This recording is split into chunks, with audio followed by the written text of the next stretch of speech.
Good day everyone, we are Group 2 and we are here to share our knowledge or understanding to sexual self.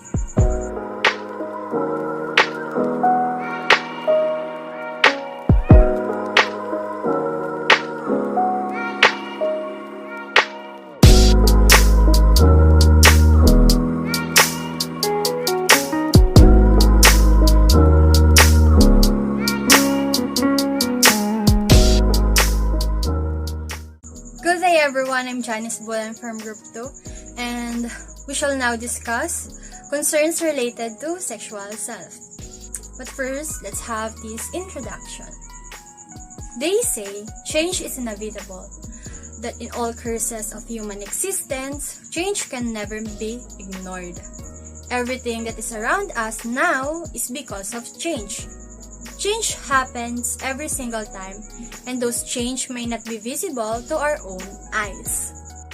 That is why we should have deeper knowledge or awareness with topics like this, because we may not know yet that we prepare things like this over other things, and we must accept ourselves in the form they are taking as we deal with these changes. There's nothing wrong with having your own preferences. It's yours, so make them yours. And don't be afraid of exploring at the same time gaining knowledge. And now we have the sexual self.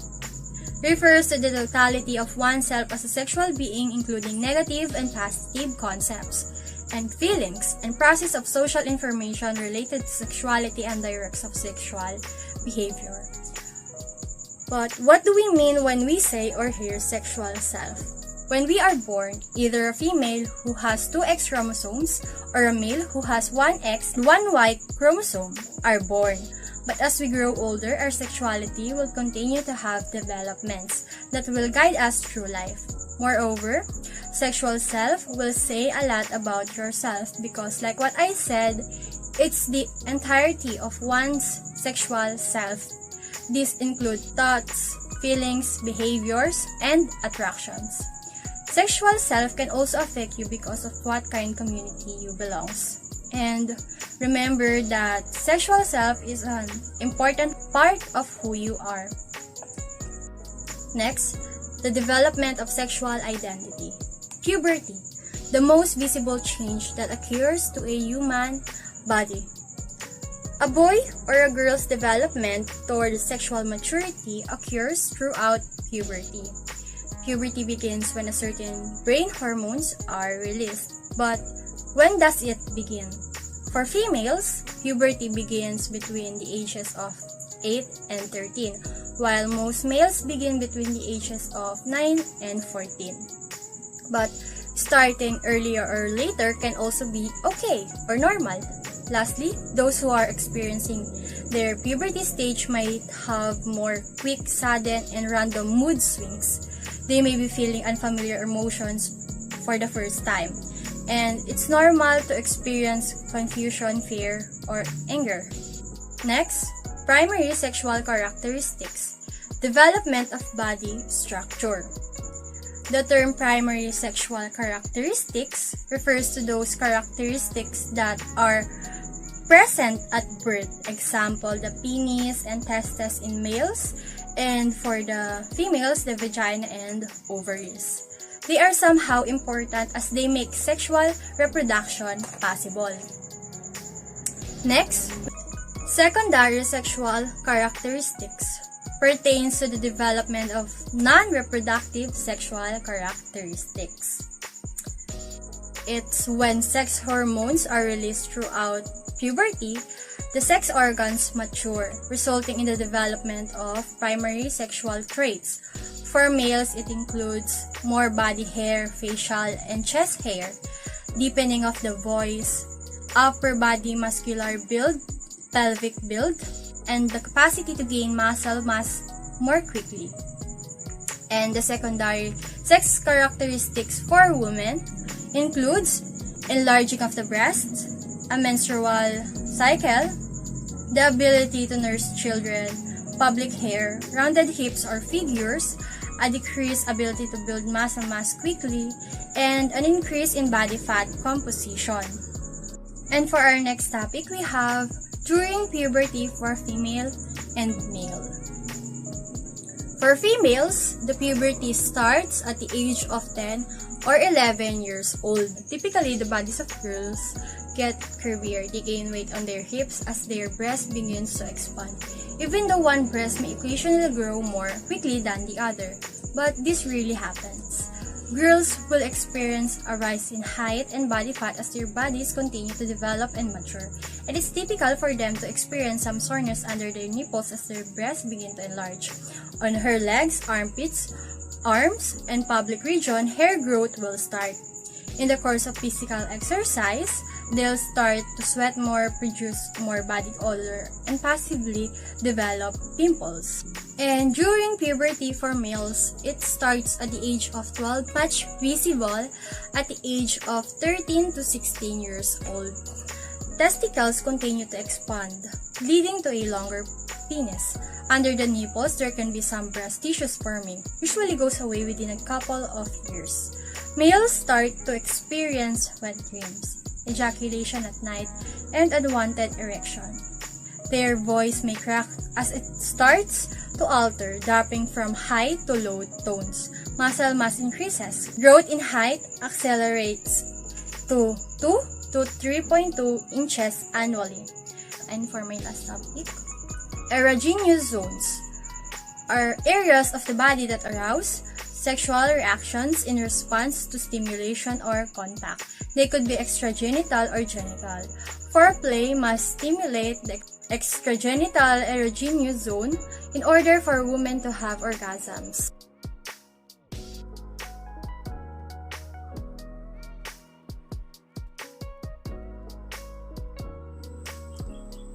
William Masters and Virginia Johnson about sexual responses cited. They describe physiological responses takes place during the sexual activity. Sexual urges occur in response to sexual cues or fantasies like desire, arousal, phase, excitement. Next one is tattoo phase. This is a brief period of orgasm. Orgasm phase in males, feeling inevitability of ejaculation followed by ejaculation. In females, contractions of the walls of the lower third of vagina. The last one is resolution phase. It is the decrease in arousal occur after orgasm, particularly in men. Sigmund Freud about the desire for pleasure. Sigmund Freud said that all human behavior is motivated by the desire to feel pleasure. 2. Such motivation is organized and controlled by two instincts. These are sexuality and aggression. He theorized that these two instincts are driven by a form of internal physic energy called libido. He also said that human instinct continuously seeks the pleasure of the human flesh, which can be satisfied through sex. The mind plays an important role in one's sexuality and sexual behavior. Now, let us proceed to the understanding the chemistry of lust, attraction, and attachment. Here are the stages of love by Helen Fishers of Rutgers University in 1948. The first one is lust. Lust or libido or sexual drive. This is the desire for sexual gratification, which is inherent to every living organism. Number 2, attraction. This is passionate or obsessive love. Here are the chemicals and hormones driven by attraction. First one is adrenaline. It releases by the body for fight or flight. Number 2, dopamine. It ignites the intense rush of pleasure when released. Number 3, serotonin. Attributed to falling in love, as the hormone makes a person think of her or his desired partner at most of the time. The last one is attachment, companionate, Q. Desire of couples to stay together. It is driven by the two major hormones, namely oxytocin or the cuddle hormone and the vasopressin or the antidiuretic hormone. And that are those stages of love by Helen Fishers. Good day everyone, I am Bryan and today I will discuss with you the diversity of sexual behaviors. But let us first define diversity of sexual behaviors.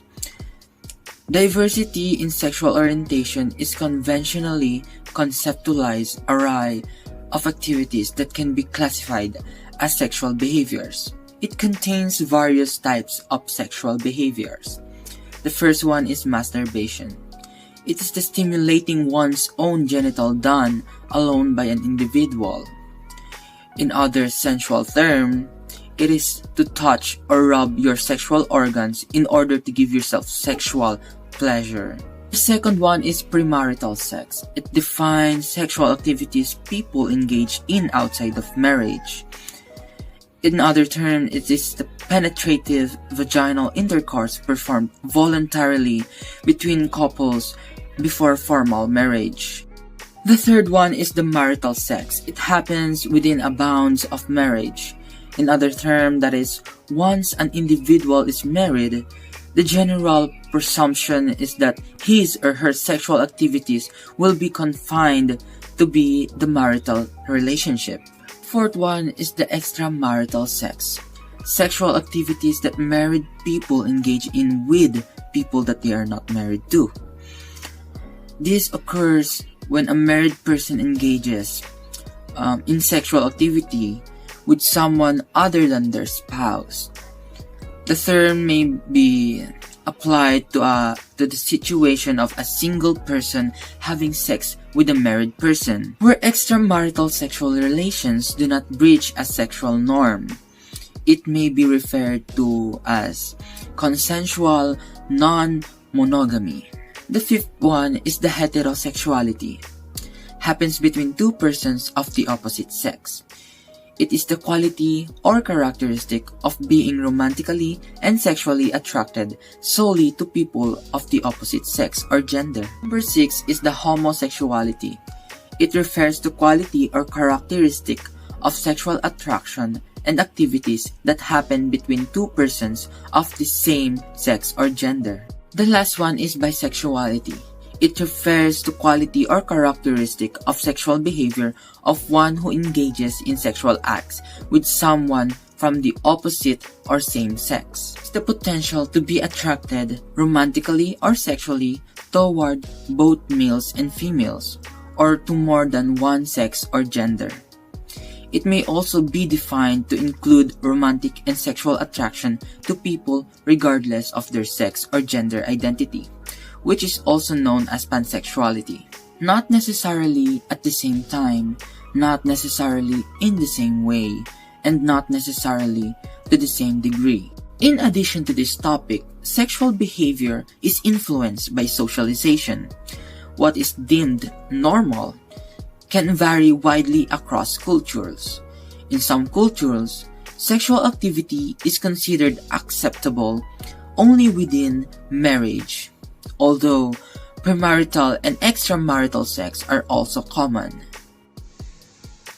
Good morning everyone. I am Nicole from Group 2, and today I'm going to discuss a wide range of topics. But first, let me introduce you the sex and gender of a human person. According to the presentation, sex is based from your reproductive organ, vagina or penis, or biological givenness, while gender is based on your reference to social and cultural differences rather than biological ones and denotes a range of identities that do not correspond to the established idea of being a male and female. On a much simpler term, sex is more of a biological, gender is more of a cultural genitalia. What are you typically categorized as male or female based on whether you are born with a vagina or penis, have genital differences that are neither entirely feminine nor entire male. Therefore, sex is a biological, physical trait that is innate. On the other hand, gender is influenced by culture and society and is connected to the expectation that are attached to each sex. It influences society roles and expectation for behavior. Because of these gender roles, such as those relating to the behavior of men and women, vary among cultures and societies. Gender identity versus sexual orientation. Gender identity refers to one's sense of being male or female. It is based on your feelings inside and on how you express those feelings. While the sexual orientation is a person's sexual identity in relation to the gender to which they are attracted. The fact of being heterosexual, homosexual, or bisexual.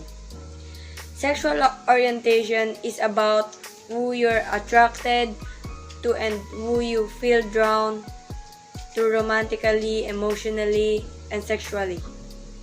It's different from gender identity. Gender identity is not about who you're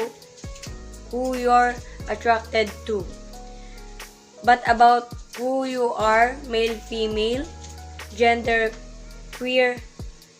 To understand clearly, gender is about who and what you yourself. Sexual orientation is about who you want to have sex with. The basics of STI, HIV, and AIDS. It is an infection primarily transmitted through sexual contact but may also be transmitted through non-sexual means. Sexually transmitted infections, STIs, are spread predominantly by unprotected sexual contact. Some STI can also be transmitted during pregnancy, childbirth, and breastfeeding, and through infected blood or blood products. STIs have a profound impact on health.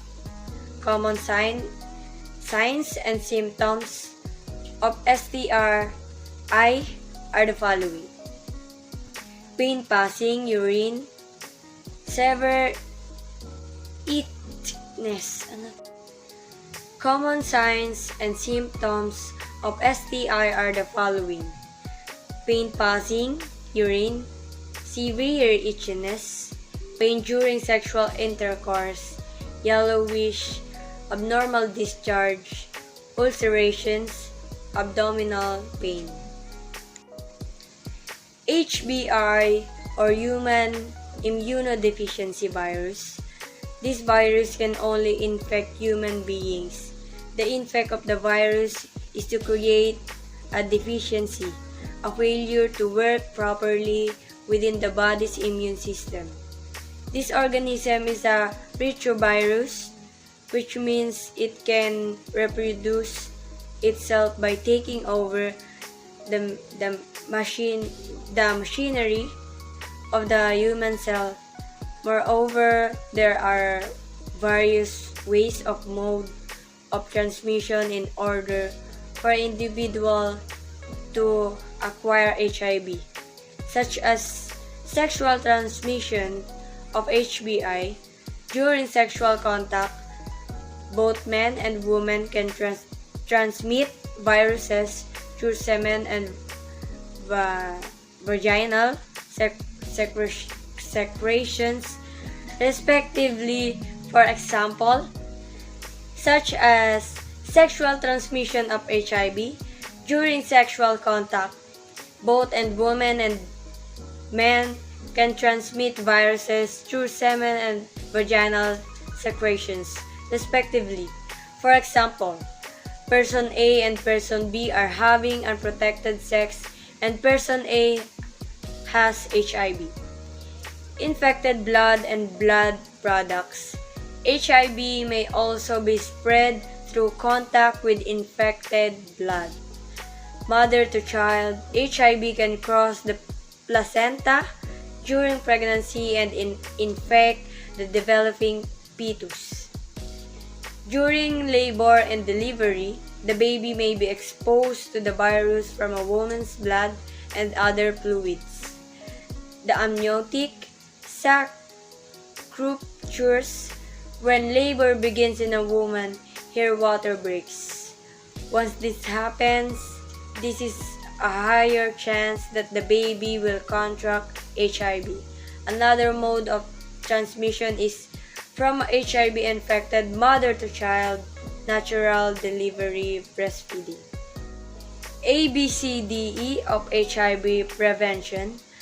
The A in ABCDE stand for abstinence, which means do not have sex in the case of adolescents, delaying sexual debut while health. Be monogamous, have one sexual partner, or be mutually faithful with your partner. Correct and consistent use of condom and safer sex practices. Do not inject nor use drugs. And the E, educate and early detection. Good day everyone, I'm John Dave Tabugan from Group 2, and today I'm about to discuss to you the two kinds of family planning, such as the natural method of family planning and the artificial method of family planning. Before we start, let us first define what family planning is. According in our learning module, family planning is the practice of controlling the number of children in a family and the intervals between their births, particularly by means of natural method and artificial contraception. As a college student, you should have the knowledge to recognize the importance of family planning. Family planning is crucial for both young men and women who desire to forego having children, as well as for their future children. The decision to have a child is by far the most crucial one for young individuals. Thus, family planning enables a couple to wait to have a child until they are prepared to do so and can give the child the finest environment possible. Natural method of family planning, known as fertility awareness, it is a method of birth control that doesn't use any drugs or devices. Natural family planning is a form of pregnancy planning. It helps people know when to have sexual intercourse. It can be used if you are trying to achieve or avoid pregnancy. It involves keeping track of a woman's bodily changes throughout her menstrual cycle. Most people who choose natural family planning do so for religious or personal reasons. Number 1 is abstinence. This method involves refraining from sexual intercourse. It is 100% effective. To simply put, abstinence is the absence of sexual activity. Abstinence refers to the decision not to engage in any form of sexual activity, including anal, oral, and vaginal intercourse. By preventing the chance for semen to reach the vagina, abstinence prevents pregnancy. If there isn't sexual contact, a sperm can fertilize an egg. Number 2 is calendar method. It is particularly effective for couples that like to naturally plan pregnancies or avoid them. The female is constant in her tracking and is aware of the technique. A female would need to monitor her monthly cycle, daily cervical mucus production, and morning basal body temperature. Number 3 is withdrawal method. In order to try to prevent pregnancy, the withdrawal technique of contraception involves taking the penis out of the vagina and ejaculating outside the vagina. The withdrawal technique, commonly referred to as pulling out, aims to prevent sperm from entering the vagina. On the other hand, the artificial method of family planning, it is a method of birth control that involves the use of specific drugs or devices. It is the process used to prevent pregnancy and plan for the birth of children at the most optimum time. To differentiate, natural family planning uses no devices nor medicine, while artificial method of family planning does. Number 1, spermicide.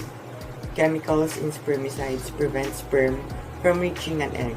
Spermicides ought to be combined with another kind of birth control, like a condom or a diaphragm. They can be used on their own, but that doesn't work out too well. Number 2 is male condom. A man uses a condom to practice safe sex as well as from preventing his partner from pregnancy. Number 3 is female condom. Female condoms are a barrier method of contraception worn inside the vagina. They prevent pregnancy by stopping sperm meeting an egg. A female condom can be put into the vagina before sex. Number 4 is diaphragm. An effective barrier method of contraception is a diaphragm or cup. It fits inside your vagina and blocks the cervix from being penetrated by sperm. If you use your diaphragm perfectly every single time you have sex, it's 94% effective. But nobody's perfect, so in real life, diaphragms are about 87% effective. That means about 13 out of 100 people who use a diaphragm will get pregnant each year. Number 5 is cervical cap. A cervical cap is a little cup with a sailor hat-like form made of soft silicone. To cover your cervix, you insert it well inside your vagina. The cervical cap covers your cervix, stopping sperm from joining an egg. In order for a cervical cap to work best, it must be used with spermicide.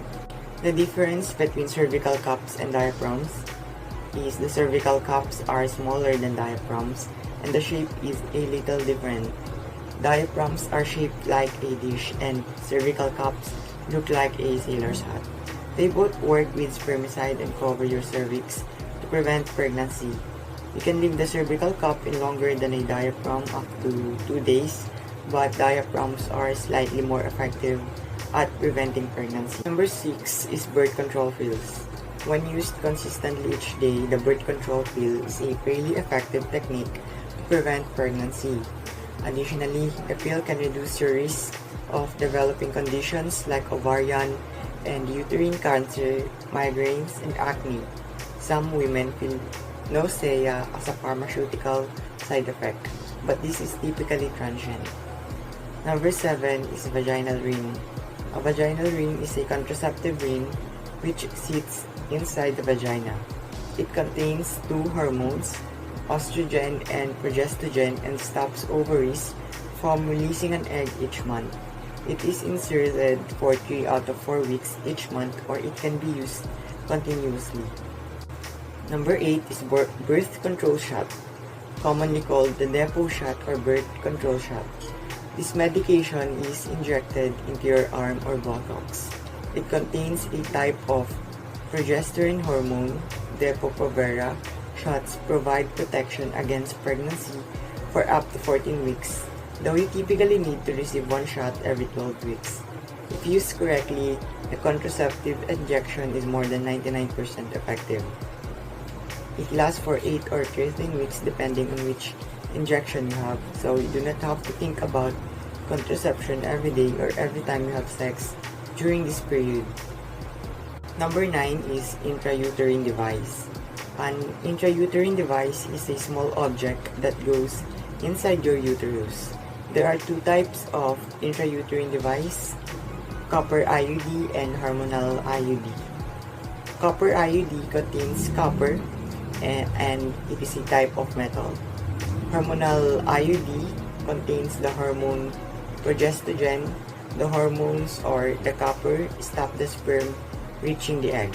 Sometimes sperm does reach the egg, so the intrauterine device stops the egg from attaching to the wall of the uterus. Copper and hormonal IUDs are at least 99% effective. Only 1 in 100 people will get pregnant each year. Number 10 is tubal ligation.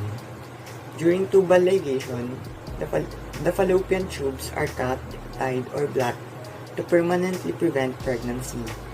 Tubal ligation prevents an egg from traveling from the ovaries through the fallopian tubes and blocks sperm from traveling up the fallopian tubes to the egg. The procedure doesn't affect one's menstrual cycle. Number 11 is vasectomy. A vasectomy is an operation that prevents sperm traveling from the testicles to the penis. It is done by cutting the tubes that allow sperm to leave the testicles. This process is also known as male sterilization or the snip. Vasectomy is more than 99% effective at preventing pregnancy.